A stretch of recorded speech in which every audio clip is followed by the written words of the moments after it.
बिस्मिल्लाहिर्रहमानिर्रहीम। अस्सलामुअलैकुम। एक आबिद ने खुदा की ज़ियारत, दीदार व मुलाकात के लिए 40 दिन का चिल्ला खींचा। दिन को रोज़ा रखता और रात को क़याम करता था।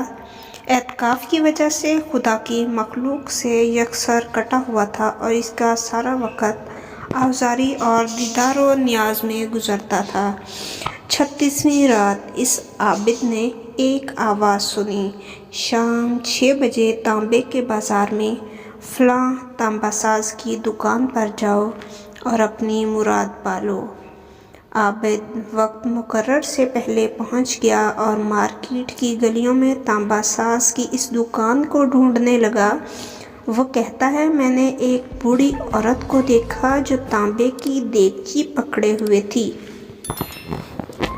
और इसे हर तांबासाज को दिखा रही थी।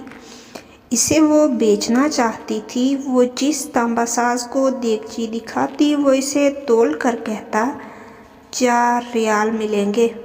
बुढ़िया कहती, 6 रियाल में बेचूंगी।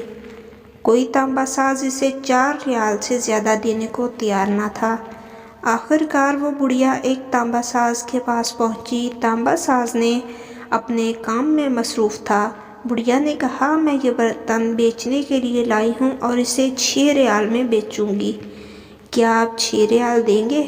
तांबासाज ने पूछा, सिर्फ 6 रियाल में क्यों? बुढ़िया ने दिल की बात बताते हुए कहा, मेरा बेटा बीमार है। हकीम ने इसके लिए नुस्खा लिखा है जिसकी कीमत 6 रियाल है।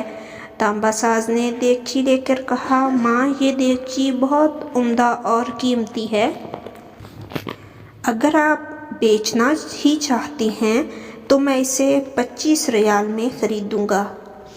बूढ़ी औरत ने कहा, क्या तुम मेरा मजाक उड़ा रहे हो? कहा, हरगिज़ नहीं, मैं वाकई 25 रियाल दूँगा। ये कहकर इसने बर्तन लिया और बूढ़ी औरत के हाथ में 25 रियाल रख दिए। बूढ़ी औरत बहुत हैरान हुई और दुआ देती जल्दी से अपनी घर की तरफ चल पड़ी। आबिद कहता है, मैं ये सारा माजरा देख रहा था। जब वो बुढ़िया चली गई तो मैंने तांबे की दुकान वाले से कहा, चचा, लगता है आपको कारोबार नहीं आता। बाज़ार में कमोबेश सभी तांबे वाले इस देगची को तोलते थे और 4 रियाल से ज़्यादा किसी ने इसकी कीमत नहीं लगाई और आपने 25 रियाल में इसे ख़रीदा है। बूढ़े तांबासाज ने कहा, मैंने बर्तन नहीं ख़रीदा, मैंने इसके बच्चे का नुस्खा ख़रीदने के लिए इसे पैसे दिए हैं। मैंने 1 हफ्ते तक इसके बीमार बच्चे की देखभाल के लिए पैसे दिए हैं।